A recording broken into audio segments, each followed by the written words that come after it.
ಇದು human activity and recreation project. ಇದರಲ್ಲಿ ನಾವು ಪ್ರಾಜೆಕ್ಟ್ ರನ್ ಮಾಡಿದರೆ ಏನೇನು ಬರುತ್ತೆ ಅಂತ ಹೇಳ್ತೀನಿ ನೋಡಿ.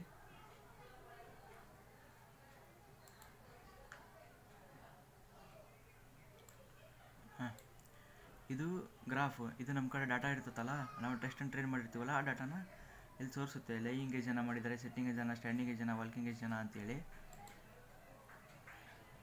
ಇದು ಬಂದುಬಿಟ್ಟು ಗ್ರಾಫ್. ಇದು ತೋರಿಸುತ್ತೆ ಆಕ್ಸಿಲೋಮೀಟರ್ ಮತ್ತು ಗ್ರಿಸಿಸ್. ನೋಡಿ, ಇದು ರೌಂಡ್ ಗ್ರಾಫ್. ಇದರೊಳಗೆ ಏನಂತ ಅನ್ನೋದು ಆರಾಮಾಗಿ ಗೊತ್ತಾಗುತ್ತೆ. ಎಷ್ಟು ಪರ್ಸೆಂಟೇಜ್ ಸ್ಟ್ಯಾಂಡಿಂಗ್ ಎಷ್ಟು ಜನ, ಸಿಟ್ಟಿಂಗ್ ಎಷ್ಟು ಜನ, ಲೇಯಿಂಗ್ ಎಷ್ಟು ಜನ, walking up stair, walking down stair ಅಂತೇಳಿ ಇದ್ರೊಳಗೆ ಗೊತ್ತಾಗುತ್ತೆ.